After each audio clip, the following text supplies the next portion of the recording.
So a few days ago I put out a video showing this Kabbalistic rabbi, Michael Lightman, and he makes this statement.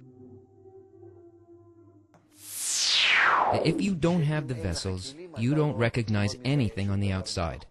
How do I build a vessel inside of me if I don't know what something is on the outside of me?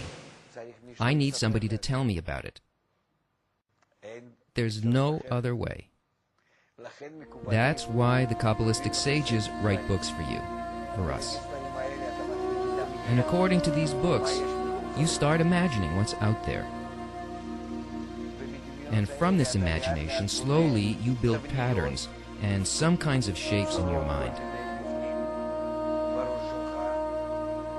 For sure, they're not correct, but slowly, by longing, by desire, you invite a light that is building shapes more and more close to what it is. And then you start reaching that point where you can actually see. The light is built within the vessel.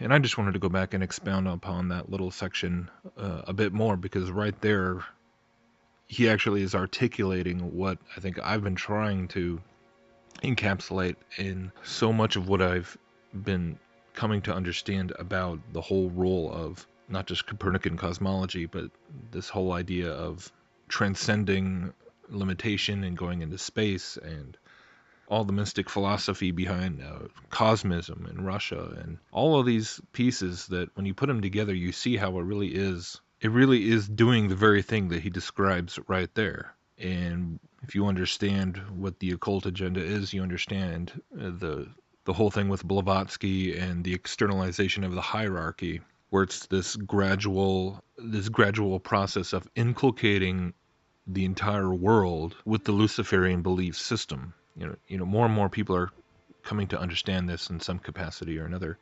A part of that Luciferian belief system, it's a belief system that is based upon, the principles of witchcraft and occultism. That's what mysticism leads to. And so an analogy I've been thinking of lately is like the game of Dungeons and Dragons, where in a way it's this teaching tool where it teaches you about magic and the occult. You start out by just thinking you're playing a game and you're role playing. But in doing so, you start to learn all these concepts. You start to learn to think like a practicer of magic and sorcery, where you accumulate powers and potions, and you learn how to cast spells, and you sort of build your magical toolbox, as it were. But it starts by learning the concepts.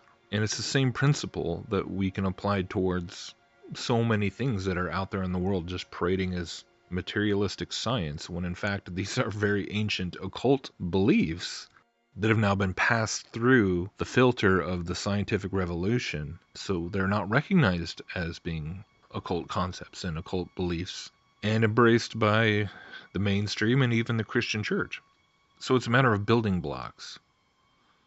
Satan is a very patient, esoteric teacher, right? And that's essentially what we're talking about, is that it's an esoteric teaching that's been rolled out onto humanity as a whole over millennia. And having a conversation with Robbie from Celebrate Truth a little bit this morning, we were talking about this recent article from Answers in Genesis, and started going through it and reading all these very poorly constructed arguments that he makes.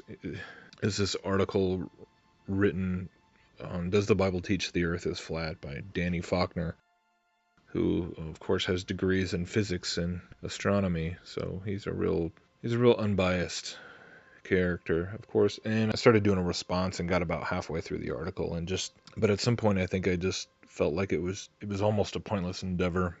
Maybe I'll go back and do a more in-depth rebuttal or whatever, but at the end of the day, you can just look and see, you just see the lengths that they're going to and making all these same self-contradictory arguments, basically reducing all the biblical instances which defy heliocentrism and writing them off as idiom and allegory and not to be taken literally. And this is biblical deconstructionism, right? And it's just sadly ironic because it's all the same tactics that the atheists and the opponents of the Bible have already mastered when it comes to attacking the creation account, when it comes to attacking the flood, when it comes to attacking the miracles of Jesus, and all the claims that the Bible makes that are contrary to science. Either you take it literally or you reduce it to a metaphor and allegory and just as some sort of you can't have it both ways. You can't take this two-faced position. And that's, I think, why they're really scrambling. And it's amazing that they're even writing articles like this. But after a while, it just made me kind of stop and realize that, these people are so, like I said, this guy has degrees and he has graduate degrees in physics and astronomy. Danny Faulkner. He's taught at the University of South Carolina, Lancaster for 26 years and a member of the Creation Research Society, which I had no idea there was a Creation Research Society. See, it's even to the degree now where it's like, okay, we have to have our own little society. You're just mirroring things like the Royal Society. I mean, these are organizations that were started by, Rosicrucians and occultists, and that's what a society, all those scientific societies and things. It's like, do you see what we're doing? And oblivious to the fact that, without the Copernican universe, there's no evolution whatsoever. There's no Big Bang. And I think people are starting to see through this. The more they make these kinds of arguments, it's really working against them, because I think a lot of people who take their Bible seriously see through it, and it's like, why are they suddenly undercutting the very footing that they're trying to stand on? But again, we see this whole idea of all these concepts of space and apotheosis and transcendence and reaching for the stars and reaching our destiny and all these. It's all part of the same narrative. It's all the same propaganda.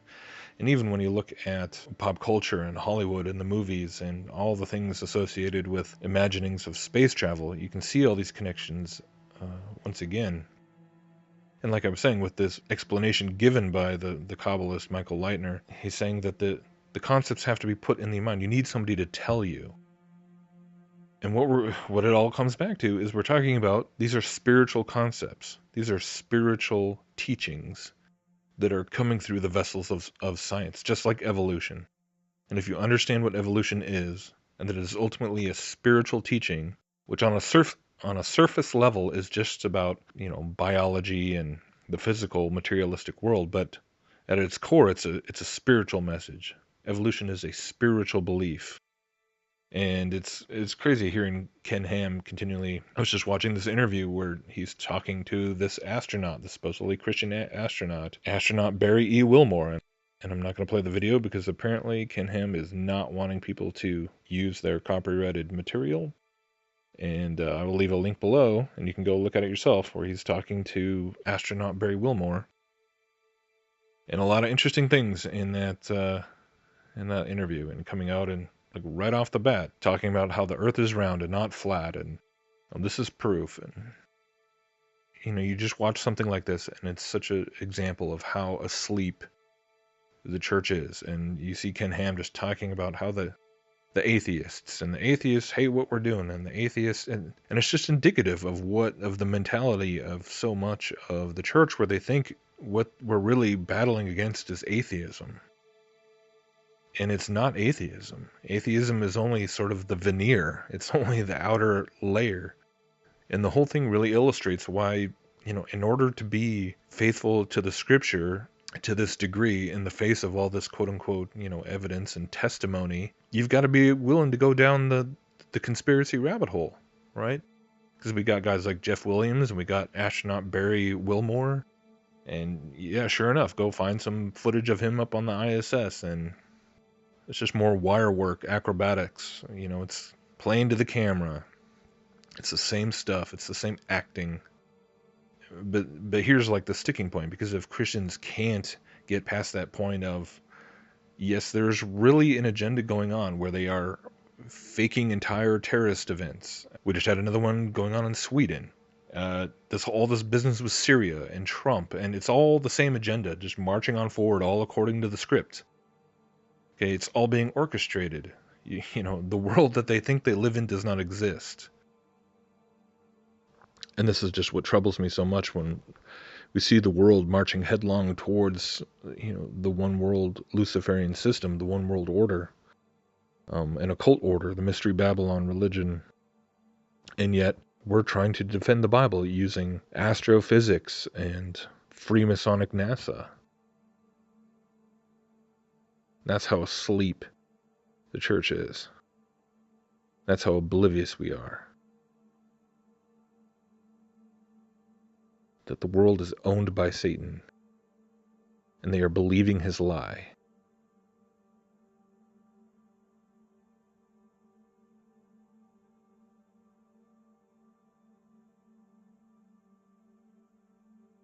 The Great Deception has already been well underway for a long time.